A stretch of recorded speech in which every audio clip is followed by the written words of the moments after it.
On behalf of St James Ethics Centre, the Wheeler Centre, the Melbourne Food and Wine Festival, The Age, the City of Melbourne and the ABC, all of whom have worked together to make this event possible, I'd like to welcome Philip Woolen.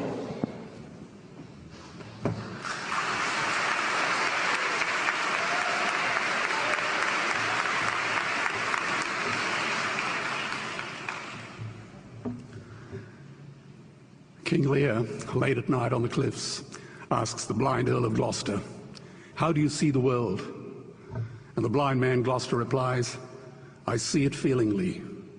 And shouldn't we all?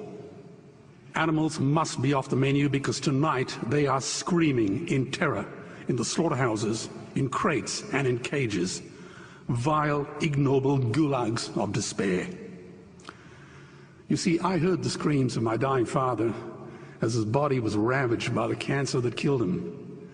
And I realized I'd heard those screams before. In the slaughterhouse, their eyes stabbed out and their tendons slashed, on the cattle ships to the Middle East, and the dying mother wail as a harpoon explodes in her brain as she calls out to her calf.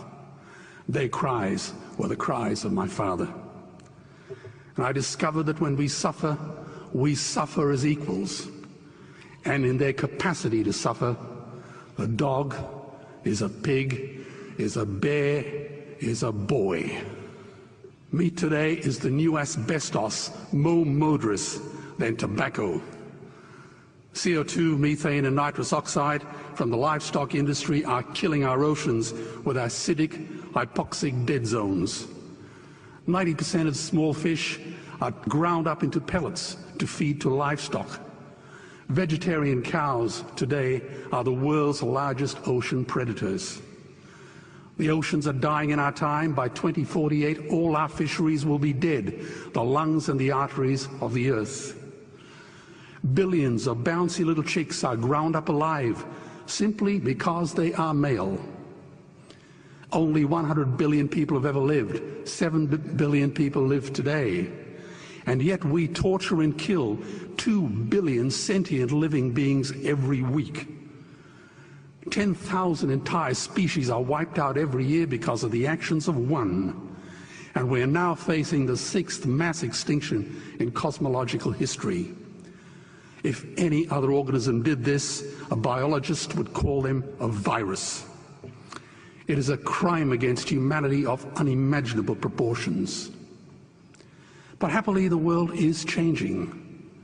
10 years ago, Twitter was a bird sound. www was a stuck keyboard. Cloud was in the sky. 4G was a parking space. Google was a baby's burp. Skype was a typo. And Al-Qaeda was my plumber. Victor Hugo said, "There is nothing more powerful than an idea whose time has come." Well, animal rights today is now the greatest social justice issue since the abolition of slavery. Do you know there are over 600 million vegetarians in this world? And that is bigger than the United States, England, France, Germany, Spain, Italy, Canada, Australia, New Zealand, all put together. If we were one nation, we would be bigger than the 27 nations of the European Union. Can you believe that? And despite this massive demographic footprint, we are still drowned out by the raucous hunt and shoot and killing cartels who believe that violence is the answer when it should not even be a question. Meat kills animals, kills us, and is killing our economies. Medicare has already bankrupted the United States. They will need $8 trillion invested in Treasury bills just to pay the interest, and they have precisely zero. They could shut down every school, Army, Navy, Air Force, Homeland Security, Marines, CIA, and FBI, and they still will not have the money to pay their doctor bills.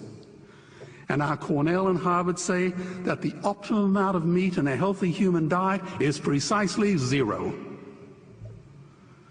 Water, as you know, is the new oil. Nations will soon be going to war for it. Underground aquifers that took millions of years to fill are now running dry. It takes 50,000 liters of precious drinking water to make 1 kilo of beef. Today, 1 billion people are hungry. 20 million people will die from malnutrition. Cutting meat by only 10% will feed 100 million people, and eliminating meat will end starvation forever. If everyone ate a Western diet, we would need 2 planet Earths to feed us. We've only got one, and she is dying. Greenhouse gas emissions from livestock is 50% greater than transport, as Peter said. Cars, trains, buses, ships, lorries, the whole lot. And as I travel around the world, I see poor countries who sell their grain to the West while their own children starve in their arms. And the West feeds it to livestock so we can eat a steak? Am I the only one who sees this as a crime? Believe me, every morsel of meat we eat is slapping the tear-stained face of a hungry child. When I look into her eyes, do I remain silent? The earth can produce enough food for everyone's need, but not enough for everyone's greed. We are facing the perfect storm. If any nation had developed weapons that could wreak such havoc on the planet, we would launch a preemptive military strike and bomb it back into the Bronze Age. But it's not a rogue state, it's an industry. The good news is we don't have to bomb it. We can just stop buying it. Sir George Bush was wrong.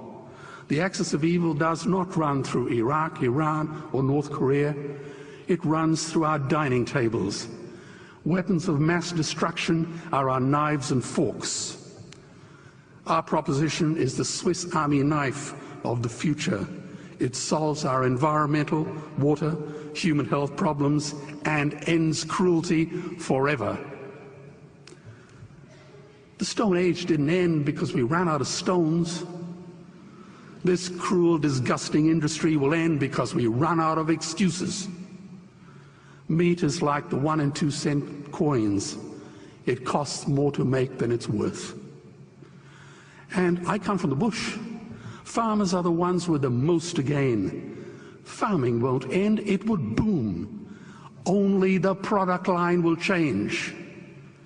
Farmers would make so much money they won't even bother counting it, and I'd be the first to applaud them. Governments would love us. New industries would emerge and flourish.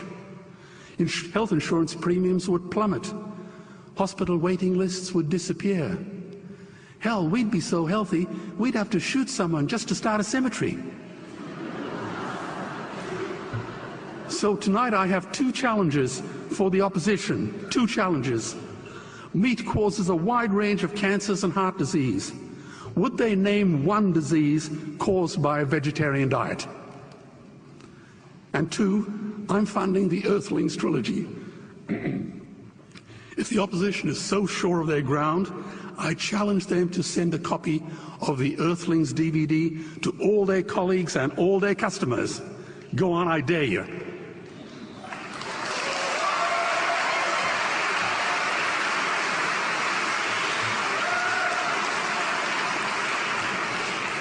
Animals are not just other species, they are other nations, and we murder them at our peril. The peace map is drawn on a menu. Peace is not just the absence of war, it is the presence of justice. Justice must be blind to race, color, religion, or species. If she's not blind, she will be a weapon of terror. And tonight, there is unimaginable terror in those ghastly Guantanamos we call factory farms or slaughterhouses. Believe me, if slaughterhouses had glass walls, we wouldn't be having this debate tonight. You see, I believe another world is possible. And on a quiet night, I can hear her breathing. Let's get animals off the menu and out of these torture chambers. Please vote tonight for those who have no voice.